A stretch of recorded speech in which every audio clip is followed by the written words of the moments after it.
AITA for surrendering my sister's child to protective services when she forced me to babysit due to mental health. I'm 26. My sister is 28F. We are the only family we both have, neither of our parents are with us anymore, and we have no aunts, uncles, or cousins. I'm single, so is my sister. She's a single mother of a 3-year-old. Despite all of this, we are not particularly close. We live in the same city, but I might see her once a year in passing. To make a long and convoluted post short, last week she came to my house and offloaded her son to me. She said she had to go to the hospital for mental health, and I was the only person who could help. I couldn't even protest. She didn't even come inside.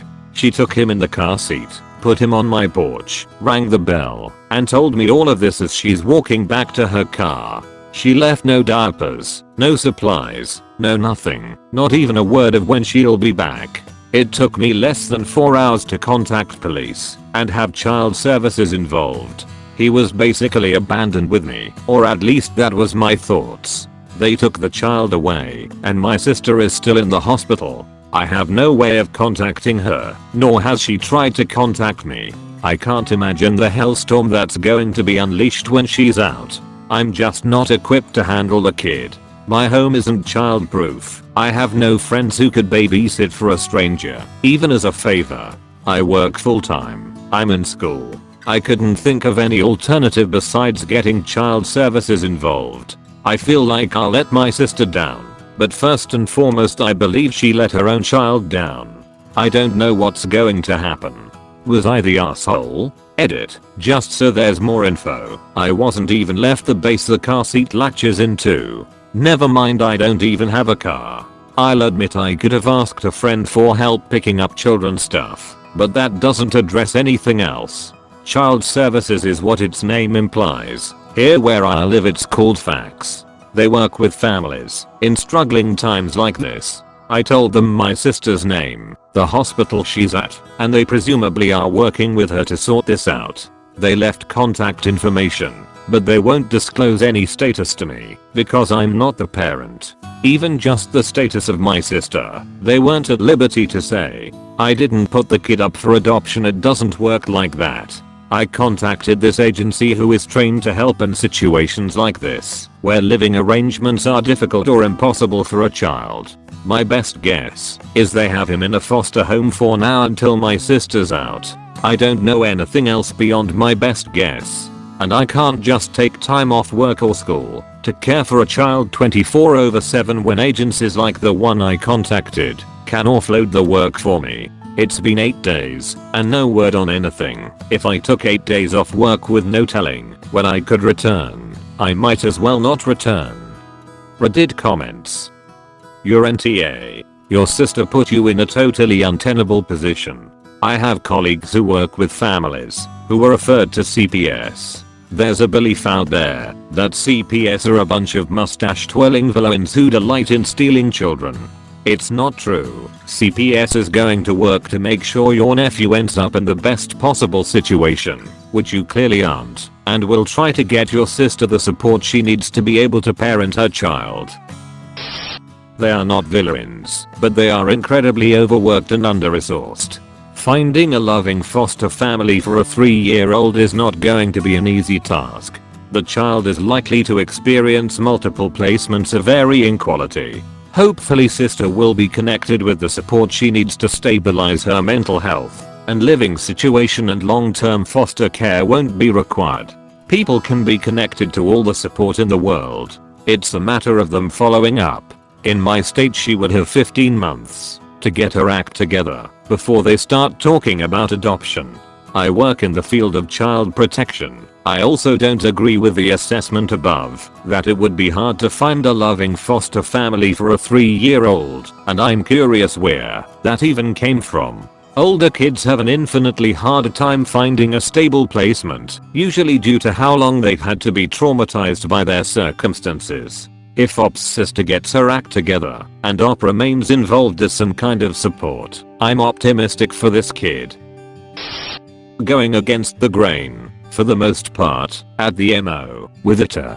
I know this sub loves to say things like you don't owe her anything and you didn't choose to have a child and it's not your responsibility, it's hers, but that kind of thinking exists mainly in an internet vacuum.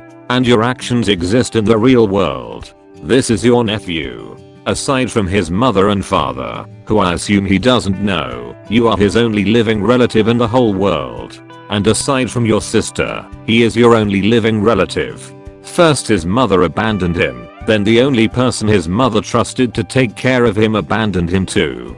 That kid is in the system now, and with a mother who checked herself into the psych ward, it'll be a hard row to hoe for him to get out of it. You have utterly altered his life after spending a measly 4 hours panicking. You should talk to a social worker, get some guidance, and try to get him back, and apply for help from the state.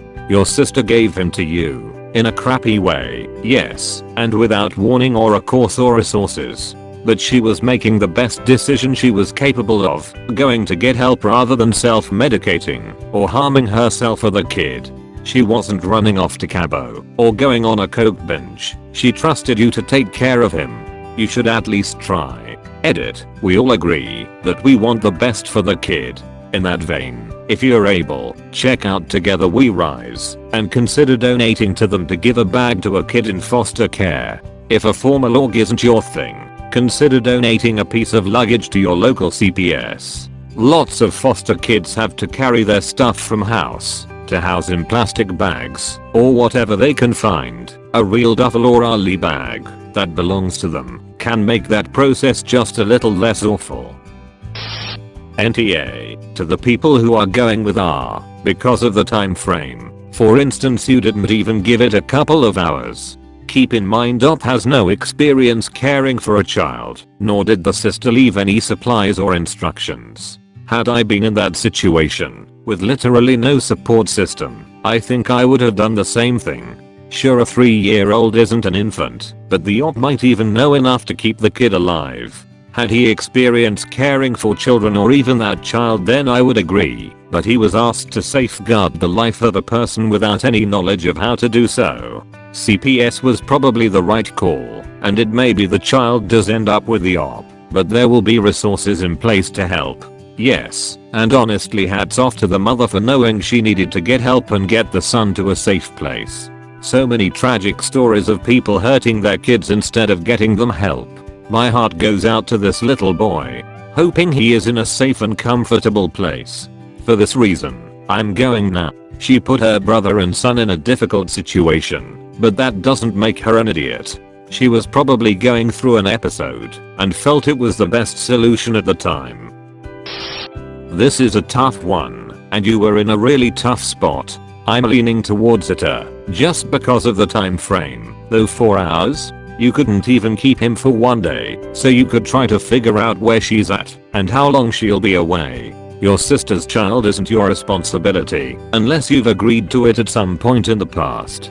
But putting any child in the system without even taking the time to understand what's going on feels harsh. If sister didn't even bring food or diapers or anything, that child needs to be in protective services. He needs to be protected from his mother, who clearly didn't care if she didn't bring anything with her. I'm not saying she's a bad mom. It may just be an acute mental situation.